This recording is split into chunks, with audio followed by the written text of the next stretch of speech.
सिर्फ बैरिस्टर असदुद्दीन अवैसी साहब को आता है।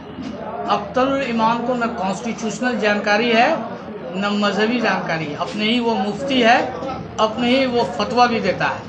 और चेतावनी देता हूँ इंडियन कॉन्स्टिट्यूशन पर और भारतीय एनिशिएंट हिस्ट्री पर और मॉडर्न हिस्ट्री पर वो मुझसे डिबेट करें। मैं उनको चैलेंज देता हूँ।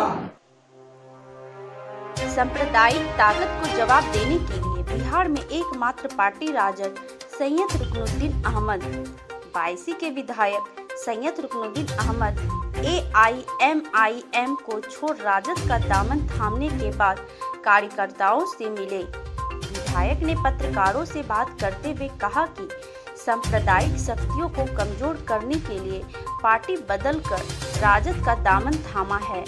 उन्होंने कहा कि सांप्रदायिक ताकतों को जवाब देने के लिए बिहार में राजद ही एकमात्र पार्टी है। साथ ही यह भी कहा कि सूबे में संख्या बल के मुताबिक राजद सबसे बड़ी पार्टी है। AIMIM पार्टी छोड़ने के सवाल पर कहा कि असीरुद्दीन ओवैसी से कोई गिला शिकवा नहीं था। उन्हें प्रदेश अध्यक्ष अख्तरुल इमाम से नाराजगी थी क्योंकि वो ओवैसी के विचारों को जन जन तक पहुंचाने में बाधक बने रहते थे। खुद को पार्टी का रहनुमा कहते थे। सैयद रुकनुद्दीन ने आरोप लगाते हुए कहा कि अख्तरुल इमान यहाँ के मुसलमानों को गुमराह कर रहे हैं, स्वयं पार्टी का दोहन कर रहे हैं।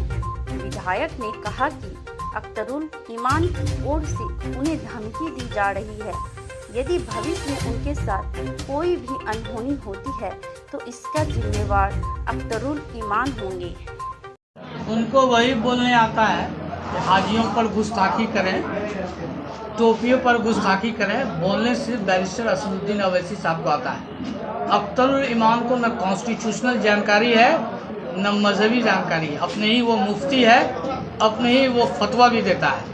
और कितनी गंदी गंदी बात पूर्व में वो बोल चुका है कि जदयू में रहने वाले मुसलमानों को क्या करना चाहिए।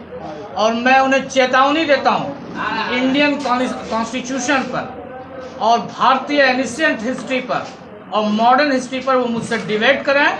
मैं उनको चैलेंज देता हूँ कि किसी भी डिबेट में अगर मुझसे आगे आ जाएंगे तो मैं राजनीति छोड़ दूंगा। चूँकि हाउस में लीडर थी और हाउस में 5 मिनट का समय मिलता था। मैंने इलाकाई मुद्दों को, चाहे वो नदी कटान का मुद्दा हो, वो क्षेत्र से जुड़ी समस्या हो, बिजली हो, आवास हो, रोड हो, उस पर हम लोग बोलते थे। 5 मिनट के समय पर सबको बोलना था, लेकिन ज़्यादातर टाइम वो अपने ही बोलते थे, चूँकि लोग मुझे बिहार में एक रहबर के रूप में जाने। जहाँ तक बोलने का सवाल है तो अख्तरुल ईमान को पता होना चाहिए कि राजनीति हम लोगों को विरासत में है और हम लोग 1952 से राजनीति कर रहे हैं। विधानसभा में हार जीत हुआ है, लेकिन पंचायत और जिला परिषद और प्रमुख की राजनीति में हम लोग कभी चुनाव नहीं हारे। सर, आपका कहने का मतलब ये है कि सर बिहार विधानसभा में आप लोगों को समय नहीं दिया जाता था, सिर्फ अपने समय देता था। पार्टी की संख्या कम थी, विधायकों की संख्या बल के आधार पर समय मिलता है और ये लफाजी करने के लिए किसी को समय नहीं देता था। फिर भी हम लोगों ने बोला है, सारे सब्जेक्ट पर बोला है। और आप पुराने विधानसभा के रिकॉर्ड्स को देखिए, चाहे वो नदी कटान का मामला हो, चाहे वो विस्थापित का मामला हो, बिजली का मामला हो, सड़कों का मामला हो। और फिर डेवलपमेंट के लिए ये हमको बताएंगे कि डेवलपमेंट कैसा होता है।